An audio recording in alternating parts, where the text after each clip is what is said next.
नमस्कार दोस्तों, my name is Narendra Kumar. मामू की क्लास में आप सभी स्टूडेंट का स्वागत है। जहाँ फ्रेंड आज लेकर के आया हूँ पार्ट 15 जो कि हिंदी का है। वेरी मोस्ट इम्पोर्टेंट है फ्रेंड। एक बार अगर आप देख लेते हैं तो बढ़िया से आपको समझ में आ जाएगा फ्रेंड। जो कि आप जो जितने भी आप देख रहे हैं यहाँ पर व्हाइट बोर्ड पर, जो कि आज जो मैं करवाने वाला हूँ ये लगभग 15 से 20 नंबर का क्वेश्चन है फ्रेंड। आप इसको बढ़िया से अगर एक्सप्लेन करके याद कर लेते हैं और तैयारी कर लेते हैं तो आप जो है बोर्ड में कहीं भी 20 नंबर आराम से प्राप्त कर सकते हैं फ्रेंड। जो कि 20 नंबर का क्वेश्चन है ये। तो बढ़िया से देखिएगा, जैसे मैं आपको स्टेप बाय स्टेप बताऊंगा इसी प्रकार से आपको याद कर लेनी है। और ये ट्रिक बहुत ही अच्छा है जो कि मैंने पर्सनल इसको बढ़िया से बनाया है। जी फ्रेंड, जो कि आपको इस प्रश्न में किसी भी प्रकार का दिक्कत नहीं आने वाला है। बस एक बार ये ट्रिक आप समझ लेते हैं तो इसके बाद कोई और ट्रिक समझने की कोई आवश्यकता ही नहीं है। जी फ्रेंड, तो चलिए मैं वीडियो को स्टार्ट करता हूँ। अगर आप अभी आए हो तो वीडियो को यार सब्सक्राइब जरूर कर देना, देन बेल आइकन को प्रेस कर देना, जिससे कि आने वाले वीडियो का नोटिफिकेशन आपको सबसे पहले मिले। जी फ्रेंड, तो चलिए अभी मैं आपको ब्लैक यानी व्हाइट बोर्ड पर आपको स्टेप बाय स्टेप सब कुछ बता देता हूँ फ्रेंड। तो चलिए देख लीजिए फ्रेंड। तो क्वेश्चन नंबर 1 देख लीजिए। क्वेश्चन नंबर 1 जो है, जो कि बोर्ड के पेपर में सेम इसी प्रकार से क्वेश्चन आपको मिलेंगे फ्रेंड। तो देख लीजिए, निम्नलिखित कथनों में से कोई एक कथन सही है उसे पहचान कर लिखिए। जी हाँ फ्रेंड, जो कि आपके ऑप्शन रहेंगे 4। जो जब भी आपका हिंदी के पेपर जो है पहले आएंगे तो इसी प्रकार का एक क्वेश्चन मिलेंगे, जिसमें जो 4 ऑप्शन रहेंगे, 4 ऑप्शन में से जो आपको सही लगे उस पर आप क्या करेंगे, उस क्वेश्चन का आंसर लिख के आ जानी है फ्रेंड। जी हाँ फ्रेंड, तो ये है इसका 4 ऑप्शन था जो कि मैंने लिखा नहीं है। तो देख लीजिए, मैंने जो सही था वो लिख लिया है। आचार्य रामचंद्र शुक्ल प्रसिद्ध निबंधकार है। जी हाँ फ्रेंड, बिल्कुल सत्य बात है, तो इसको हमने सही मान लिया। इसके बाद 3 ऑप्शन और था जो कि गलत था, तो उससे हमने नहीं लिखा है। तो अगला क्वेश्चन की ओर देख लीजिए। यहाँ पर मैंने लिख लिया है सभी का जीवन परिचय का रचनाएं, जो कि सभी का रचनाएं आपको अति आवश्यक है याद करने के लिए। तो देख लीजिए, सिंपल ट्रिक है बस। तो सबसे पहले आपको मैंने लिख दिया है जयशंकर प्रसाद।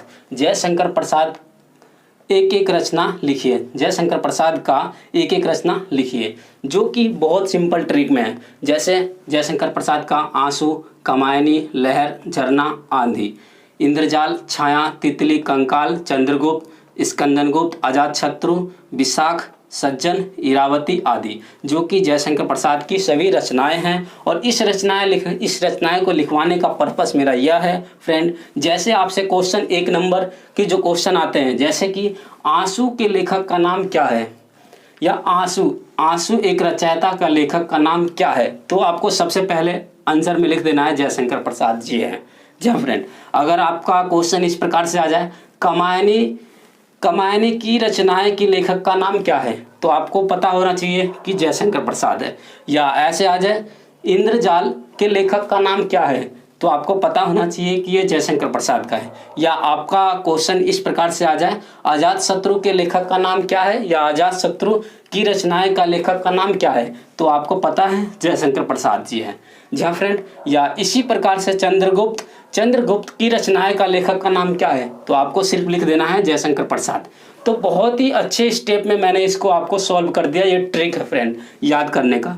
एक तो आपका जीवन परिचय की रचनाएं बढ़िया से याद हो जाएगा, दूसरा प्लस इसकी रचनाएं याद करने का मतलब एक तो रचनाएं और लेखक का नाम पक्का याद हो जाएगा फ्रेंड। चलिए अगला क्वेश्चन की ओर चलते हैं, जो कि इसी प्रकार से जीवन परिचय है। मैंने 4 क्वेश्चन लिखा है, जयशंकर प्रसाद का, आचार्य रामचंद्र शुक्ल जी का, और रामधारी सिंह दिनकर और डॉक्टर राजेंद्र प्रसाद का। आपको इसी चारों को रचनाएं बढ़िया तरीके से याद कर लेनी है फ्रेंड, जिससे कि बोर्ड के पेपर में 20 अंक आप आराम से पा सकते हैं। तो चलिए अगला क्वेश्चन आचार्य रामचंद्र शुक्ल जी के रचनाएं के बारे में चलते हैं। देख लीजिए, आचार्य रामचंद्र शुक्ल जी की रचनाएं। इसकी रचनाएं क्या है, एक तो चिंतामणि, विचार विधि, रसमीमांसा, त्रिवेणी, सूरदास, और ये सब इसकी रचनाएं हैं। अदरवाइज इसका जो क्वेश्चन आ जाता है इस प्रकार से भी आता है फ्रेंड, जैसे हिंदी साहित्य का इतिहास के लेखक का नाम क्या है, तो आपको ये याद होनी चाहिए आचार्य रामचंद्र शुक्ल जी है। जी हाँ फ्रेंड। या नगरी प्रचारणी पत्रिका का लेखक का नाम क्या है, तो आपको याद होना चाहिए आचार्य रामचंद्र शुक्ल जी है। जी हाँ फ्रेंड।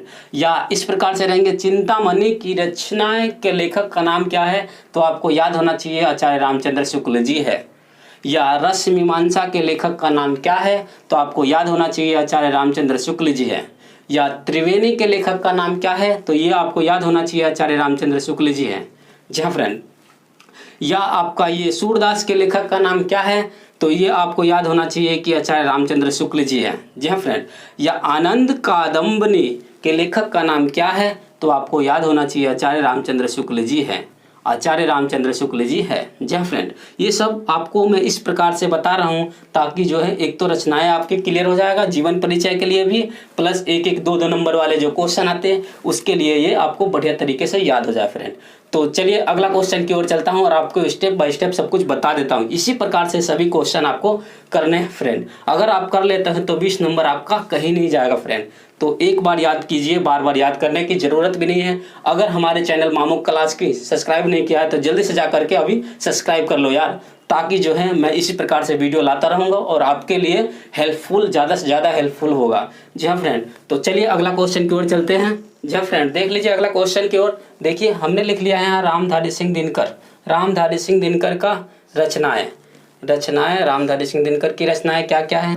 एक तो इसकी रचनाएं हैं अर्ध नारेश्वर, रेती का फूल, उजली आग, मिट्टी की ओर, रेणुका, हुंकार, सामधेनी, कुरुक्षेत्र, रसमरथी, उर्वशी, परशुराम की प्रतीक्षा आदि। जी हाँ फ्रेंड, जो कि मैंने बहुत ही अच्छे तरीके से इसका लिख लिया है। मिनिमम जो है जितना हो सके आप जितनी भी इसकी रचनाएं हैं, जितना मैंने लिखवाया है, इससे अलग आपके पेपर में और कहीं से नहीं आएंगे फ्रेंड। तो मैं आप लोगों से चाहता हूं कि ये जितने भी मैंने आज नोट्स करवाए ये सब आप एक कॉपी में उतार लीजिए, जो कि आपके लिए बेस्ट रहेगा और याद कर लीजिएगा। जी हाँ फ्रेंड। तो देखिए अर्धनारेश्वर का लेखक का नाम क्या था, तो रामधारी सिंह दिनकर जी हैं। उजली आग के लेखक का नाम क्या है, या उजली आग की रचयिता का लेखक का नाम क्या है, तो रामधारी सिंह दिनकर जी है। रेणुका के लेखक का नाम क्या है, तो रामधारी सिंह दिनकर जी है। हुंकार के लेखक का नाम क्या है, तो रामधारी सिंह दिनकर जी है। समाधेनी का लेखक का नाम क्या है, तो रामधारी सिंह दिनकर जी है। रसमरथी के लेखक का नाम क्या है, तो रामधारी सिंह दिनकर जी है। परशुराम की प्रतीक्षा की लेखक का नाम क्या है, तो रामधारी सिंह दिनकर जी है। ये बहुत ही ज़्यादा, रेती का फूल के लेखक का नाम क्या है, तो रामधारी सिंह दिनकर जी है। जी हाँ फ्रेंड, जो कि आपके लिए वेरी वेरी मोस्ट इंपॉर्टेंट है। अगला क्वेश्चन की ओर चलते हैं। अगला क्वेश्चन देख लीजिए, इस प्रकार से है, जो कि बहुत ही अच्छे हैं और बहुत ही आपका जो है बहुत ही ज़्यादा हेल्पफुल होने वाली है फ्रेंड। तो देख लिया अगला क्वेश्चन। डॉक्टर राजेंद्र प्रसाद की रचनाएं बहुत ईजी है और ये जितनी भी रचनाएं हैं सब याद कर लेना है। उत्तर में विवेचनात्मक, भावनात्मक, आत्मकथनात्मक आदि। जी हाँ फ्रेंड, जो कि रचनाएं हैं 3-4 मैंने लिख दिया है। आपको स्टेप बाय स्टेप इसको याद कर लेनी है। तो देखिए इसमें है विवेचनात्मक का लेखक का नाम क्या है, तो डॉक्टर राजेंद्र प्रसाद जी है। भावनात्मक के लेखक का नाम क्या है, तो डॉक्टर राजेंद्र प्रसाद जी है। तो आपको इसी प्रकार से जितने भी मैंने आज रचनाएं करवाए हैं ये टोटल क्या कीजिएगा, आप उतार लीजिए अपनी कॉपी में, या तो फेयर हो या रफ हो, किसी में भी उतार लीजिए, क्योंकि इसके बाद भैया आपका जो है अगला वीडियो आ जाएगा जो कि इसी प्रकार से रहेगा। मैं चाहता हूं कि आपको बढ़िया से एक्सप्लेन कर करके पढ़ा दूं ताकि बोर्ड के पेपर में किसी भी प्रकार की कोई दिक्कत ना हो और बढ़िया से कम समय में अब बढ़िया से तैयारी कर सके। जी हाँ फ्रेंड, तो चलिए आज की वीडियो मैं यही समाप्त करता हूं। अगर वीडियो आपको अच्छा लगा तो वीडियो को लाइक जरूर कर देना, देन सब्सक्राइब कर देना और बेल आइकन को प्रेस कर देना, जिससे कि आने वाले वीडियो का नोटिफिकेशन आपको मिलती रहे। और जय हिंद, जय भारत, वंदे मातरम।